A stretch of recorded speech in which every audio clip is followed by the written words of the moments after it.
And hello, Hearts of Oak. Thanks so much for joining us once again. It's great to have Todd Bensman back with us just before he joins the administration. So I'm glad to catch him beforehand. Todd, thank you so much for giving us your time. Great to be here. Thank you. Good to be No, here again. thank you. And you've, well, that is where people can find you. Benjamin Todd is your X handle. And you've highlighted immigration failures, the border situation, gangs and how they operate.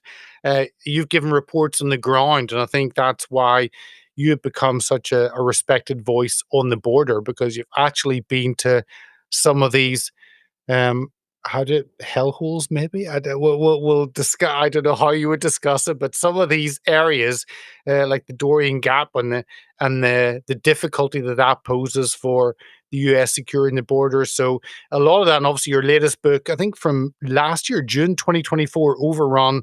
How Joe Biden unleashed the greatest border crisis in U.S. history. So you spent time writing, researching, as well as being on the ground. So all of that gives you kind of your background, and delighted that you've got the call to be in the administration. I've talked to a lot of US friends, many of them pitching for positions, some of them getting that call unexpectedly. So delighted that you can give your experience, expertise, and knowledge into the administration. But pull back because you've got an individual who's involved in the border whose name has become synonymous, and that's Tom Homan. And his title is the White House Executive Associate Director of Enforcement and Removal Operations, or Borders R for short. Do you want to let us know your perspective as an American covering this from 20 years? How has your assessment been of the work that he has done and has to do? Right. Well, obviously, I'm going to be biased on that because I'm about to go in and he's going to be my boss. So, he's doing great, really great. Everything's great. Uh, but you know, the in fact, though, policies that the Trump administration came into office with on day one, which Homan was involved in, closed that border. We remember we had, you know, on average 7,000, 8,000 every single day crossing that border and being allowed in to the country, into the interior of the country, just stamped right in. That was the order to Border Patrol, is just like wave them through. Uh, as many as 14,000 a day, even at one point in November, December of 2023, before it started to come back down to like even, record breaking numbers then. So today we've got, 200, 300 a day crossing border wide and all of them being returned to their countries. So nobody is being let in, or very, very few, maybe 10, I think, were actually let in. There might be some gotaways that we don't know about, but even those numbers, by all accounts, are way down. We have lots of 0 days of gotaways, people that never, were apprehended. So, I you have to attribute that to the people that made the preparations ahead of inauguration, because that took all of about an hour on the very first day of the inauguration. It just it just shows what really the problem was, which was, the main pull factor was that we were letting everybody in. When you return everybody instead of letting them in, they stop coming. Miracle, like it was some kind of a miracle. But Homan's got, and me too, I guess. There'll be challenges on the second part of that agenda, which is to do, high volume deportations of those millions of people that got in, to reverse the damage, so to speak, for a number of reasons. One is you can see the lawfare going on, litigation left and right at every single turn, more litigation than we've ever seen, I think, in history on any of this. They're the opposition, people that are in favor of open borders, who are pro criminal, illegal aliens and that sort of thing are doing everything they can to gum up the works, and that's fine. We have a system for that.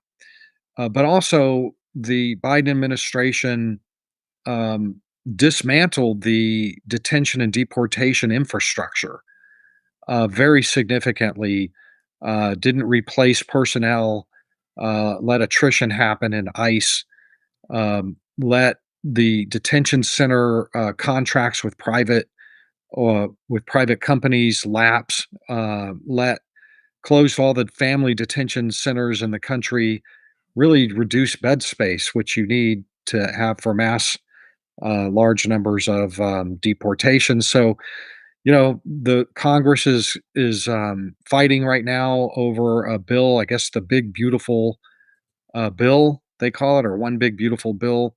That money is essential to reconstructing the detention and deportation infrastructure. Once that's passed, and I think some version of it's going to pass, then you can kind of move into phase two in a more robust way. And I think I'll be coming in right about then.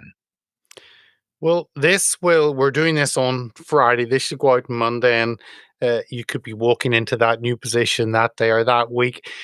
Tell us how kind of it works. And you're not obviously in government, but you've witnessed it, studied it, written about it for decades. You've got Tom Holman, who obviously is the figurehead at the border. You've got Christy Noem, who looks after Homeland Security. You've got other high profile figures that actually run lots of agencies, because this isn't a one stop shop. It's a a whole range of issues that need to be addressed. Of course, one of the ways of addressing it is for President Trump to put a post on Truth Social or X and say you're not coming in. That obviously is one way of dealing with it. But tell us a little bit of how you see or how you perceived these agencies and these figures working together to tackle something that is fairly complex. Well, I think the president has tied them all together, all the different agencies, the Department of Defense, the CIA, moving them down to Mexico, the you know military moving down to the border, the redeployment of DEA agents and FBI agents and anybody with a federal badge and gun to the deportation operations. Gitmo, all of those things are tied together by the president's agenda on this, which is obviously a very apex issue. And the reason it's an apex issue, which he says all the time, which is independently verifiable, which is that the American public voted him into office on the strength of this problem to fix this problem. And I think he really wants to abide by those wishes. Those still, even the polls today, after controversy and all this, still show that the American people broadly support high volume deportations and the closing of that border, which is already accomplished. So I think it all goes to the leadership. The president has ordered all agencies to have all hands on deck for this thing. But how does that work? Because you're working with individuals in those agencies. That's the, I guess, the difficulty. You could figureheads that speak common sense, but then underneath that, you've got departments that actually are maybe staffed with people that don't see eye to eye with this, despite the fact that Biden was only in 4 years. Trump was in 4 years before, but there are big changes there. Um, Tell us a little bit about that battle trying to get, in the UK we call it the civil service, but trying to get those organs of the government actually do what the president has requested. Well, this is a problem that all incoming new presidents face, which is that there are politicals that burrowed in as career people from the last administration and are sort of hiding down there in wormholes to undermine. And then there are people who are politicals that come in and their job is to enforce on the career people what the president wants, his new agenda. And it's like that with every president. It's not just a Donald Trump problem. And I think that they're dealing with some amount of that. Now, the Trump 2.0 is far smarter and wiser than Trump 1.0. And so they came in sort of understanding what the problem was going to be with that. And, they've been moving people out of positions, and those who aren't playing ball immediately or, reassigned and moved, or, I don't know. I'm not in there, so I'm not speaking from direct knowledge at all. But, from open sources, that seems to be what they're doing to just make sure that, all hands that are on deck are following the same, um, orders, marching orders. I mean, for you personally, curious because you've talked about this, you've written about you being a journalist for decades covering this.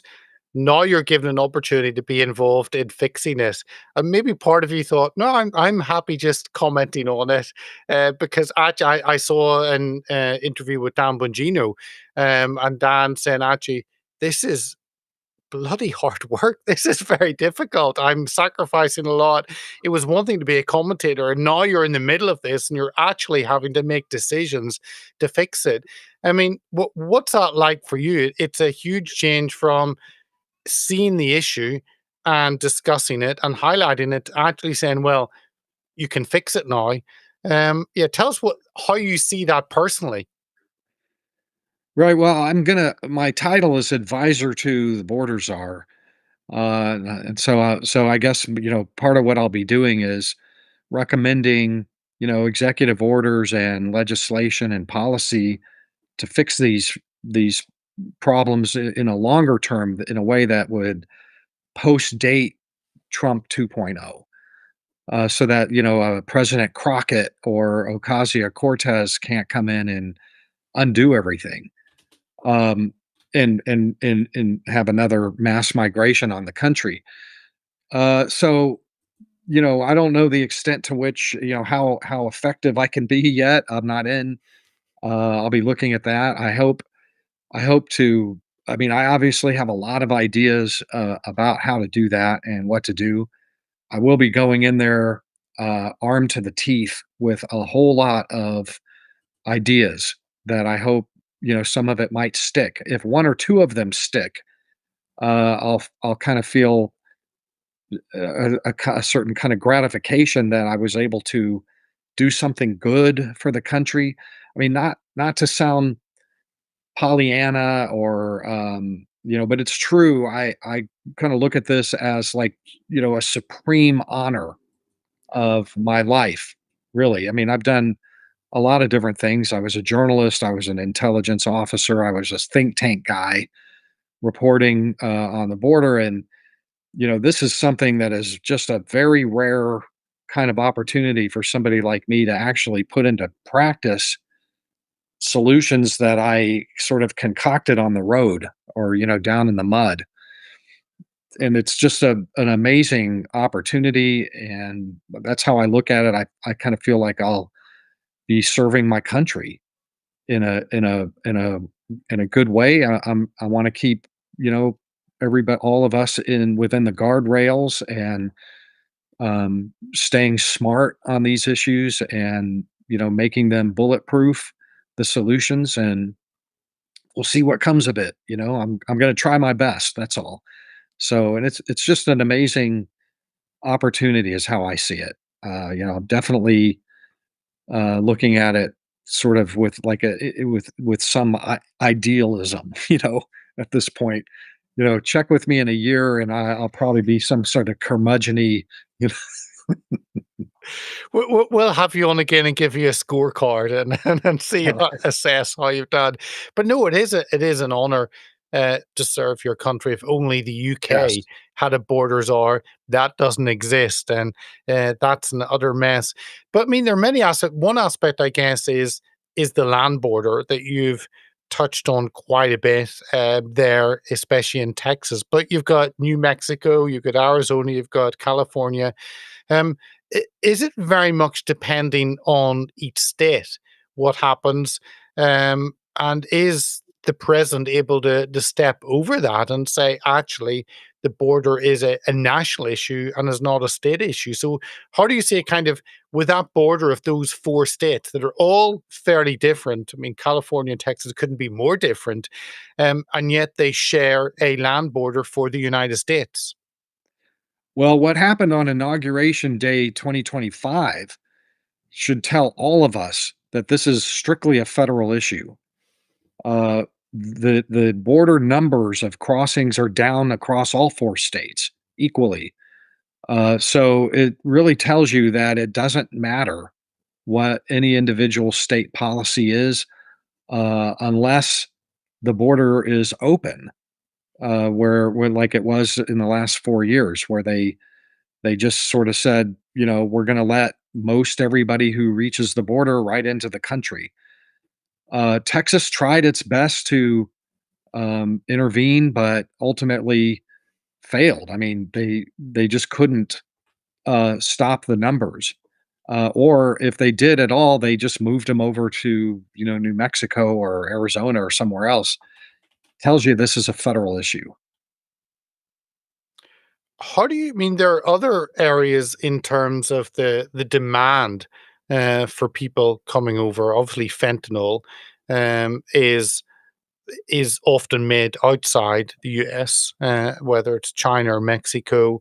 I don't know what the production side is within the US, but there is that demand not only for people trafficking, for the sex slave, for slavery, but also the drug trade, and those seem to be a lot of the demands. And then you've got the economic migration also on the other side. I mean, how do you look? There have been I've seen less maybe about the drug issue, the fentanyl issue, and yet that's a huge issue for Americans. Well, depending where you live, maybe some states they can turn a blind eye. But when I was in California twice 3 years ago, I was utterly gobsmacked at the drug use that you could see that was plain. So I mean, how kind does that fit into that demand that brings people over to supply the needs, I guess, that parts of America have? That's a wicked problem. That's what we call a wicked problem, which is drug trafficking over the border and demand on the supply side, and consumer demand in the United States. Very difficult to deal with that. What the administration seems to have emphasized policy wise on that is Mexico tariffs. 25% tariffs, that would really wipe out the Mexican economy if they're allowed to go forward. If the Mexicans don't go kinetic on the fentanyl production inside Mexico, it's obviously killing our people. A lot of our people are dying by accident because that stuff gets mixed into drugs and that you don't expect to have fentanyl in it. Cocaine or whatever, meth gets mixed in there, and people get killed. So that's a obviously an apex issue. It always was during the Trump administration, 1.0 toward the end, and now at the forefront of the campaign, 2.0. Um, in fact, the tariffs prompted the Mexican military to begin massive raids, kinetic military raids on fentanyl labs in especially Culiacan in Sinaloa State. Uh, by some accounts, has all but shut down fentanyl production down there in that area. That was the hub of fentanyl production. Now, that's not to say it hasn't moved to other places, and that's how they are. They'll move it around. They'll figure some way around it. The cartels, but we are seeing less seizures of fentanyl. It's down, I think, by about 50%, which is not a scientific measurement of how much is coming across overall, but it's an indicator that maybe total fentanyl smuggling is down. And one reason for that might be that the cartels have been named foreign terrorist organizations as well that have given the American um, law enforcement enterprise and intelligence enterprise the wherewithal to really put a lot of pressure on the makers of fentanyl, and they know it. There is an actual threat to them of military action, unilateral U.S. military action. And I'm told I've written about this, so I can say it. I don't have any secret sources or anything. I named Derek Maltz, who at the time I interviewed him a month or two ago was the head of DEA, and I quoted him. He allowed me to quote him by name, saying that the drug cartels that make fentanyl have realized that there's just too much at stake in their other lines of business to keep on with fentanyl. So that that they're going to, I think they're already thinking that they're shutting down fentanyl production. It's too hot, and they can make money with cocaine and meth and all their normal heroin and marijuana. So, fingers crossed it's early on that.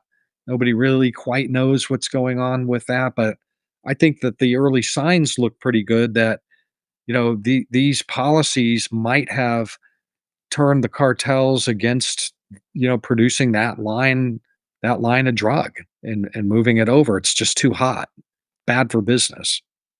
Well, and I mean, President Trump is the deal maker, and he understands business. And you're right. If you can make a business not as profitable, then they will look elsewhere. And maybe the economic side is a side that has not been used. We've talked about law enforcement, with people going with guns and raiding facilities, but actually, if you can bring the economic side to bear, then that puts pressure not only in the government but on the cartels.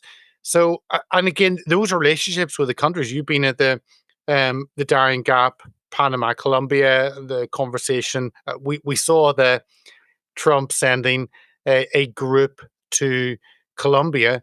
And within hours, the Colombian government had acquiesced because there were sanctions being put in place or tariffs. I think the same for Mexico. How kind of do those relationships work? Is it a love hate relationship? Because the US has a reliance on certainly Mexico and other countries, and vice versa. So, how does that kind of economic engagement or partnership work? Well, at the heart of mass migration, it always involves lots of different countries, transit countries, staging countries, and the destination country, which is always the United States. Uh, it has to do with national interest being for, say, Mexico or Panama or any of those countries, is it's in their interest to ensure that those flows move through their countries and don't stay. That's it. Nobody wants to get stuck with the hot potato. That's it. It's that simple. And the national interest of Mexico, Panama, is to just get them moved through as fast as possible and exploit the flow for economic benefit. Those people are carrying a lot of money. They're spending a lot of money coming through. Legally, buying groceries and hotels and all the rest, but also illegally to the cartels and whatever. It's all good for those countries to have that money pouring through like that. The Americans have it within their power and always have to lever up a different national interest for those countries, which is that, well, we're going to ruin your economy if you don't do something about this. And so now the new, um, you know, elevated and elevating national interest is save our economy. So, that's what Trump did. He just pushed their their national interest to a different spot that was above, higher and above letting the immigration through, the flows through. And He did that with all of them.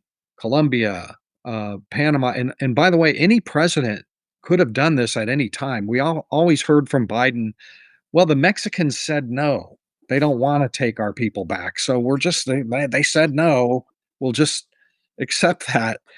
And Trump's, he's a different kind of fire breather, who isn't afraid to use, all the levers of state power that the United States has to toy with other people's national interests. And that's what he's done. He's just made it in their best interest to stop those flows. And I remember seeing it within hours of President Trump being sworn in. You had agents going to the border. You've got that, and then I guess you've also got, which is the maybe the other part of it, which is the airports, and seaports, I guess, of people coming in.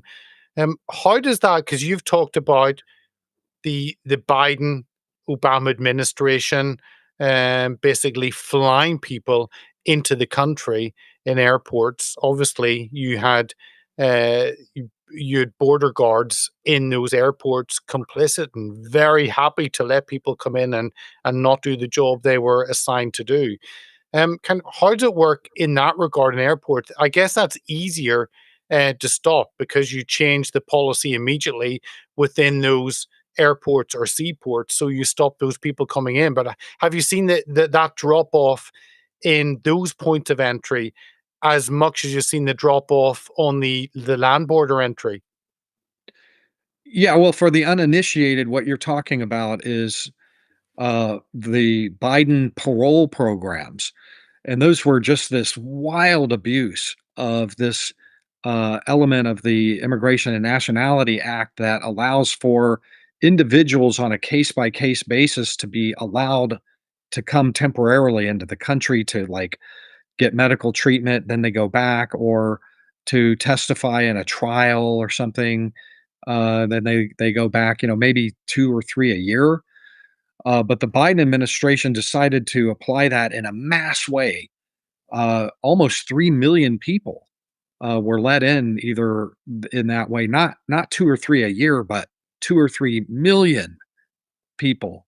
A wild abuse of that authority, uh, clearly illegal by my reading. I'm not a lawyer, but like even a layperson could read the law and know that that's not what they intended at all, to just have hundreds of thousands of people paroled in all day long.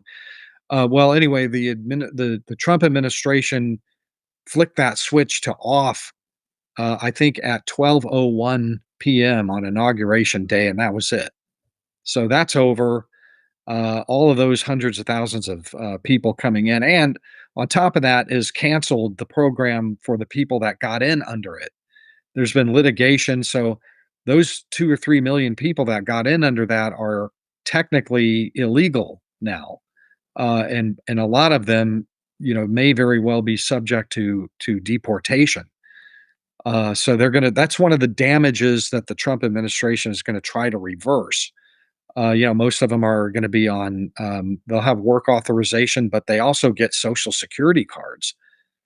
They handed out social millions of hundreds of thousands, maybe millions of Social Security cards to all those people, which makes it really difficult to turn those off. They can vote, they can work, they can, they got a Social Security card. They can do all kinds of, kind of legal immigrant kind of things with it when they're not legal. They're not legal anymore. I think as a foreigner, I've been blown away by the power of the courts, by the power of little courts in the back of beyond some little village somewhere, and they seem to have absolute power. I think the American citizens have also begun to realize and be concerned at that power. How does that work? Because President Trump wants to return people to the country they belong to because they shouldn't be in the US, and then you've got this random judge that suddenly has a spotlight on them because they make a ruling. And there is this clash between the judicial system that seems to hate the country and a administration that actually wants to protect the country. Well, listen, in this country, we are a nation of law. So, we have a court system for this purpose. Uh, I don't begrudge the other side doing it. I think the doing what they're doing, they they are using a system that's in place. Most of those decisions will end up at the Supreme Court, and we'll have final rulings on for things that we've never had rulings on before. Keep in mind that the Trump administration is doing a lot of innovative, out of the box thinking. They're bringing to bear, you know, laws, the Alien Enemies Act. They're doing things that nobody's done before. So they, in a way, are um, open to or vulnerable, exposed to lawfare. And it'll be really interesting to see if some of those innovative ideas get upheld by the Supreme Court. Um, but when the other party is in power, the Republicans do this sort of thing. We did it all the time on the Republican side. So it is what it is, and you can't really begrudge the other side for using that tool in our system. You can be irritated by it, fine, be irritated by it, but ultimately, I think it'll work out. Tell us about how the deportations. We've seen a lot of coverage of people being rounded up, and even that language being rounded up is, I guess, used to make people on edge and concerned. And is this really something that should happen? But at the flip side is someone has broken the law. They've come in the country illegally, so of course they shouldn't be there and should be returned home. How is that been happening of those individuals being sent home? Because one thing finding who is in the country illegally, it's a second step actually taking them and returning them to their country of origin where they should be, which is not the US. So maybe your thoughts on that, the whole deportation side and how that has worked so far in the last few months. Okay, well, those razor strips that at the rental car agency, you can they're claws, they're razor claws that go down when you go in, Yeah. but then they pop right back up. And if you it says do not reverse because you'll tear your tires to shreds.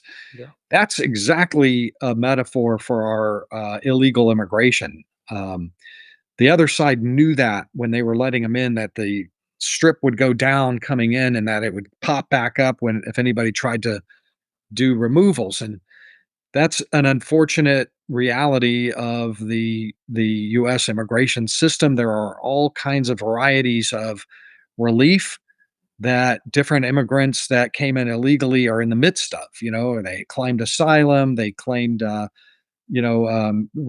request for an exception to deportation on various grounds. They're involved in TPS, temporary protected status. They got that. All different sorts of.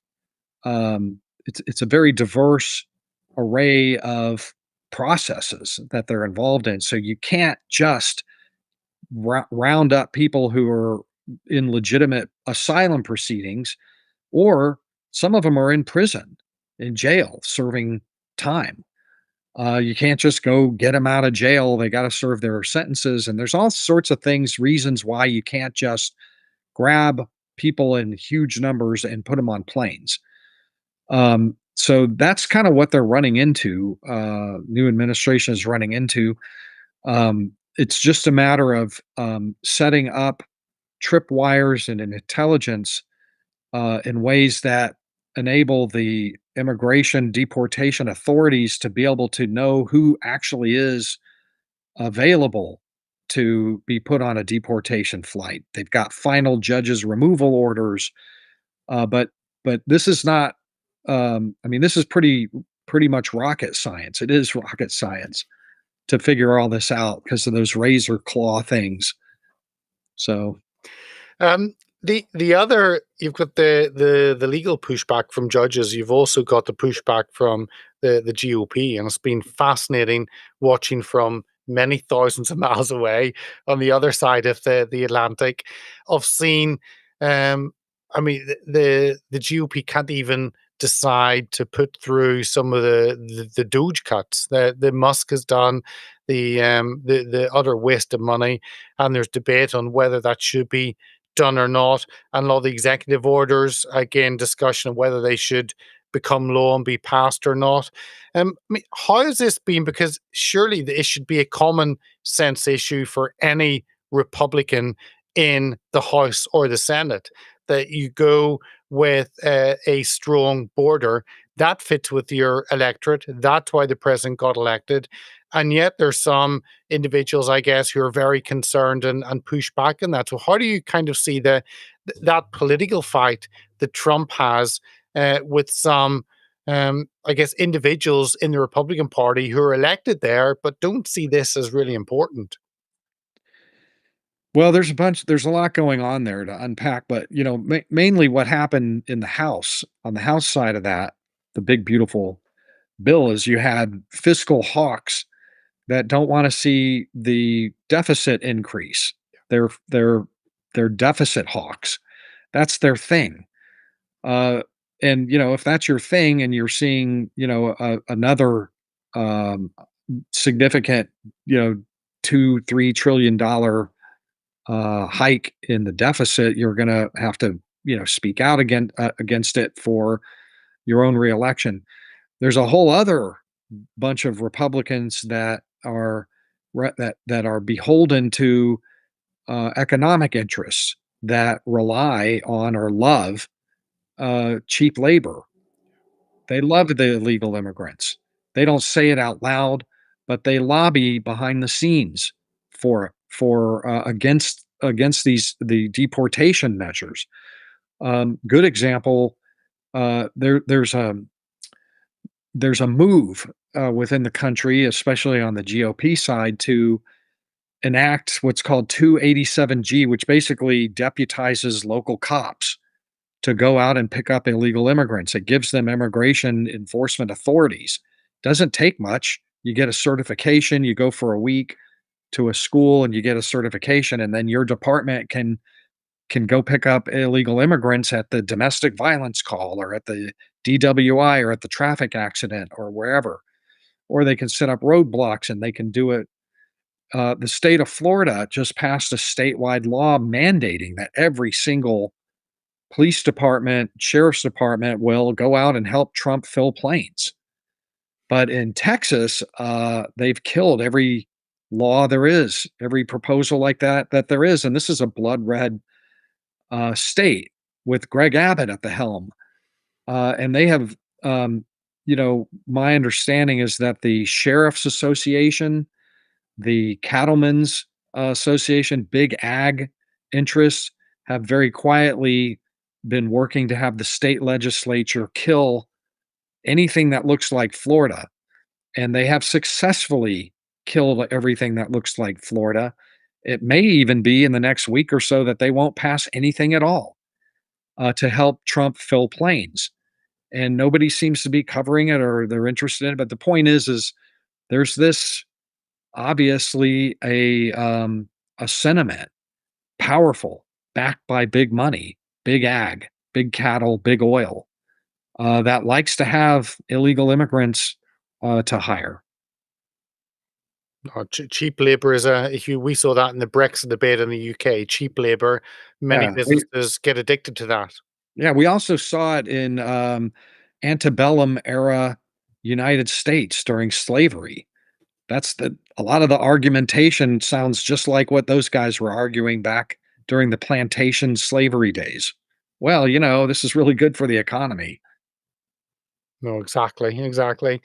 Well, I know, Todd, the Warren Posse are going to miss your many appearances, giving the insights, I think, on the border issue. But you'll be working elsewhere. Not that I want you to share all your secrets, but kind of what are your thoughts as you jump into that before we let you go on actually the things that need to be worked on, the suggestions that you want to bring that actually could bring a focus to some of these areas and see quick changes.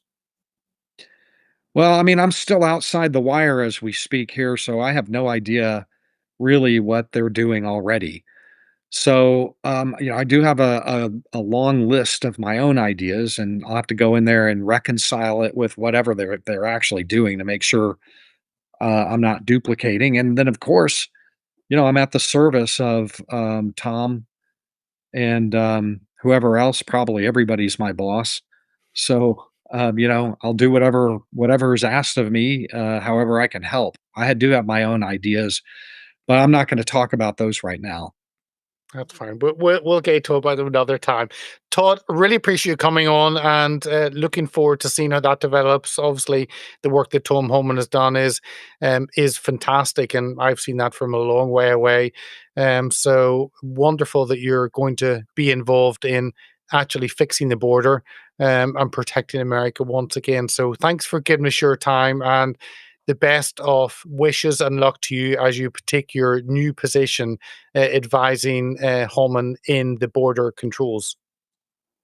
Thanks for having me. Fingers crossed.